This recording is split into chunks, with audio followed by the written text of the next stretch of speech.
All right. I'm Where are we riled going? up. I'm riled up. We'll start with the big fish. We have a lot to get to, but we'll start with the big fish that is Nene and Bethenny.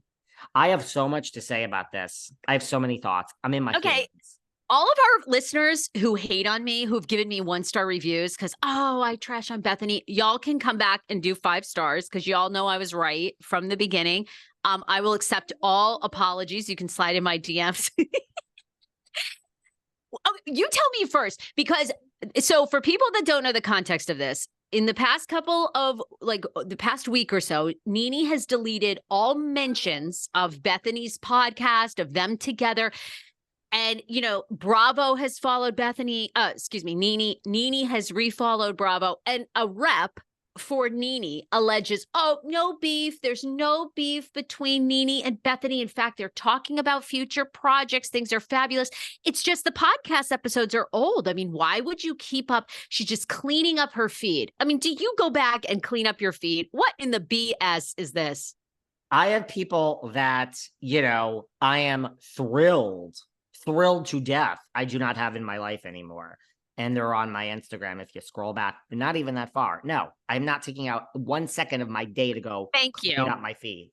That is, I could date you and marry you and we could have a nasty divorce. I don't take things off my freaking feed. Okay. I don't got time. And how many podcast guests have you and I each collectively had on who either aren't happy with the interview after the fact, or we don't speak to anymore, or we'll never do our show, and they remain on our feeds? I mean, give me a break.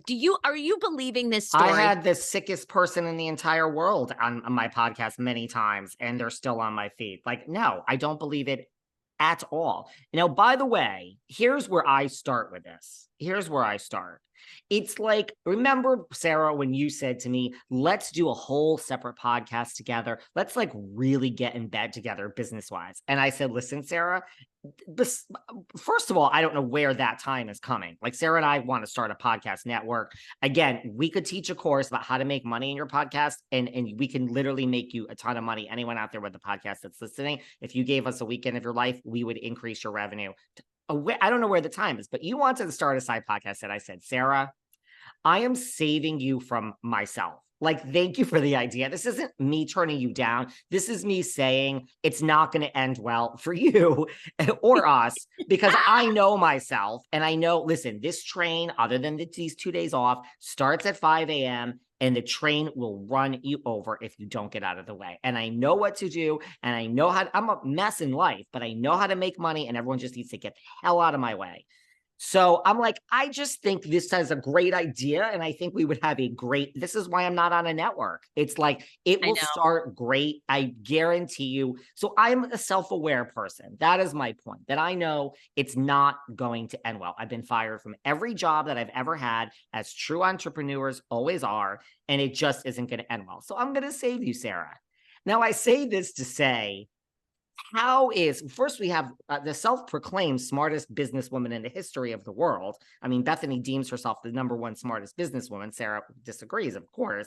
But how is Bethenny not in tune with herself or the world to think that this was going to end any which way but bad? Then you have Nene, who has anyone turned on the RHOA? You do it Nene's way or you get out of the way. So I don't know what Nene was thinking in doing this. Like, duh, #duh. I could have told you it was going to end in a total disaster. You have 2 strong alpha female A-list, like type A personalities.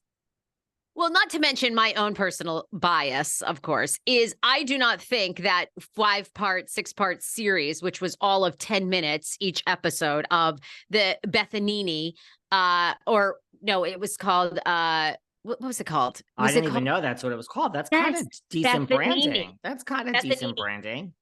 Was a huge flop because it really was. It was these mini episodes of them all of 12 minutes talking about something. So you mean it was a 12-minute money grab from Bethenny? Correct. Okay. Correct. I just want to make sure. But wait, can we, because there's also this other I got a lot more to say, honey. Cynthia okay, so Cynthia Bailey and Nene Leakes, who famously had multiple falling outs, gotten friendly again. Okay, reportedly they were seen because they both posted pictures on their Instagrams. With Lisa Milan in Dubai. There were cameras. It's hard to say if the cameras were filming them. Are they there for another event? You don't know. But so I want you to bring out your crystal ball, David's crystal ball, which is always so accurate. But I mean, what do you think is going on? Do you think the other rumor that plays into this is RHOA, right? They are completely recasting, except for the rumor is they're keeping allegedly maybe 3, which I'm going with Kenya, Kandi Burruss, and I think Sheree. Maybe it's Marlo. But, what do you think is happening here if you are putting on your crystal ball? Because a little bit, I almost wonder if Bethenny is slightly bamboozled by this, kind of all of a sudden switch up. Because I think Bethenny has been very quiet post Vanity Fair article.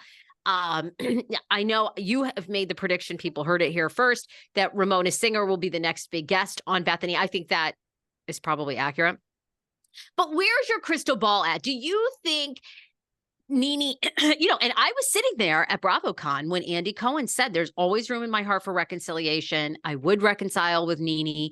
I mean, do you think this is the beginning of like she's back on Bravo in some capacity? What do you think is happening?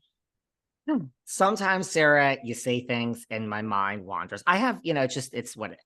Then other times you say things like you just said, and it's like, there's 17 things I need to address based on what you just said. 17. There's so much in that statement by Miss Fraser. Lots. You just said a lot, girl. Okay, let's put Bravo and RHOA aside for a second. As the audience isn't going to be happy with the kids sitting there, but as my good friend Ebony K. Williams said, Bethenny, go fuck yourself. Okay? I think listen, Bethenny gets stars in her eyes when she thinks she can manipulate you and make money off you. This is why, again, you know how many housewives say to me, could we do a weekly recap? I have someone from this, really almost every franchise. And I'm like, we can do a weekly recap, but this is the Behind the Velvet Rope podcast. So it's I have to work fast. It's my podcast. So it's going to be how I want it. So if you want to come on for a weekly recap, that's fine. Sure. But this is probably not going to work because you're a strong personality and you're going to get in some feelings. And that's fine. It's not even I'm an asshole. It's just it's moving too fast. And maybe when I have a 1 day a week podcast, when I retire, we can have every franchise. You know what I mean?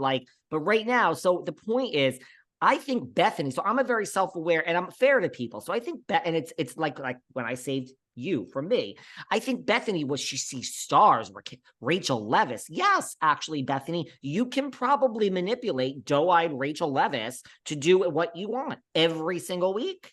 Duh. Rachel will just be like, hey, Bethenny, what should I do? You can't